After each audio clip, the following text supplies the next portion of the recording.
జీవితాలపై AI కోలుకోలేని దెబ్బ కొడుతోందా? 2026లోనూ ఉద్యోగాల కోత తప్పదా? అమెరికాలో భారతీయుల పరిస్థితి మరింత దారుణంగా ఉందా? భారత్లోనూ జాబ్ టెన్షన్ విపరీతంగా పెరిగిపోతోందా?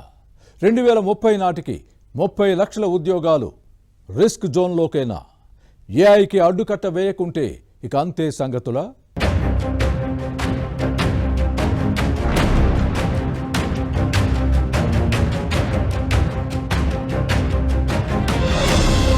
ప్రపంచవ్యాప్తంగా టెక్నాలజీలో పెనుమార్పులు తీసుకువచ్చిన ఏఐ టెక్కీల జీవితాల్లో ప్రకంపనలు రేపుతోంది.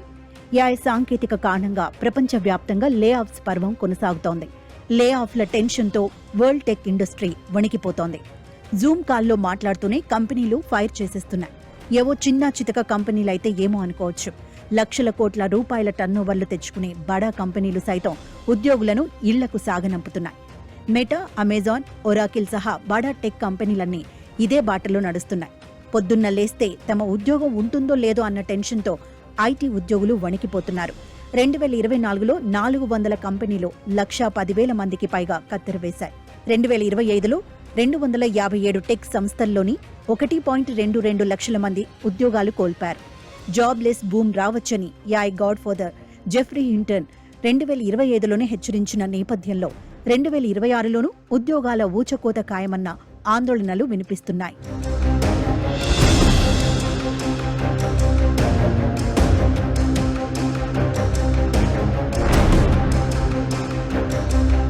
టెక్ కంపెనీలో ఈ జాబ్ టెన్షన్ ప్రభావం మన దేశం పైన భారీగానే ఉంది.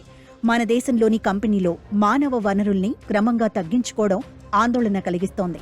2024-25 నుంచి 2025-26 మధ్య భారత ఐటీ రంగంపై ఏఐ తీవ్ర ప్రభావం చూపించింది. సుమారు 1.3 నుండి 2 లక్షల ఉద్యోగాలపై ప్రత్యక్షంగా పరోక్షంగా ఎఫెక్ట్ పడింది. 100 మంది చేసే పనిని ఏఐ టూల్స్తో కలిసి 30 నుంచి 40 మంది చేసేయడంతో అత్యధిక శాతం మంది జాబ్స్ కోల్పోయే పరిస్థితులు ఏర్పడుతున్నాయి. ఈ క్రమంలోనే భారత్లో నూతన ఉద్యోగాల భర్తీ భారీగా పడిపోయింది. 2022లో 5 లక్షలుగా ఉన్న ఉద్యోగాల భర్తీ ప్రస్తుతం 70,000 నుంచి 1.2 లక్షలకు పడిపోయినట్లు నివేదికలు చెబుతున్నాయి. భారత ఐటీ రంగంలో 2030 నాటికి 12 లక్షల నుంచి 30 లక్షల ఉద్యోగాలు రిస్క్ జోన్లోకి వెళ్తాయని నిపుణులు హెచ్చరిస్తున్నారు. మరోవైపు భారత ఐటీ రంగంలో యుఎస్ మార్కెట్ పైనే దాదాపు 25 నుంచి 30 లక్షల ఉద్యోగాలు ఆధారపడి ఉన్నాయి. యుఎస్ H-1B వీసా ఆమోదాలతో భారతీయుల వాటా దాదాపు 70% నుంచి 75%గా ఉంది.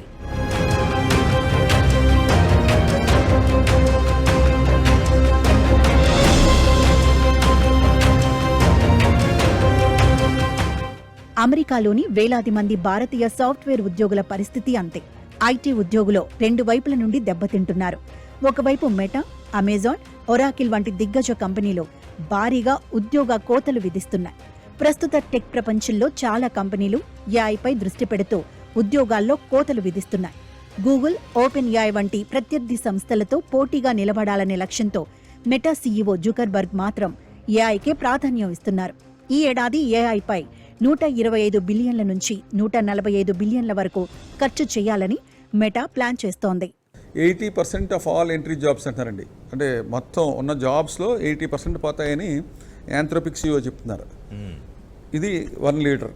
దీనికి supporting Elon Musk is also globally big leader. ఆయన ఏమంటున్నారంటే 90% of the people will lose their jobs. వీళ్ళకి మనం ఎలాగైతే ఆంధ్రప్రదేశ్లో అందరికీ డబ్బులు ఇస్తున్నాం కదా, ఇంటికి మన పెన్షన్ లాగా, అలాగే ఎంప్లాయీస్ అందరికీ కూడా డబ్బులు ఇవ్వండి. 90% of the people will not have jobs అని Elon Musk garu is on record saying universal basic income ఏమందంటే ఎవరికి ఉద్యోగాలు ఉండవని చెప్తున్నారు ఆయన. This is what 2 of the big people in the world are saying. America అధ్యక్షుడు ట్రంప్ తలతిక్క నిర్ణయాలతో ఒకప్పుడు కలల ప్రపంచంగా ఉన్న సాఫ్ట్వేర్ ఉద్యోగం ఇప్పుడు విలువ కోల్పోతోంది. అంతర్జాతీయంగా ఆర్థిక మాంద్యం భయాలతో పాటు ట్రంప్ పిచ్చి నిర్ణయాలతో సాఫ్ట్వేర్ కంపెనీలు వణికిపోతున్నాయి. ఐటీ కంపెనీలు ఉద్యోగులను ఎడాపెడా తొలగించేస్తున్నాయి.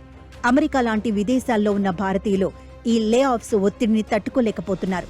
H-1B వీసా విధానం ప్రకారం ఉద్యోగాలు కోల్పోయిన విదేశీ కార్మికులు వెంటనే కొత్త ఉద్యోగాలు వెతుక్కోవాలి.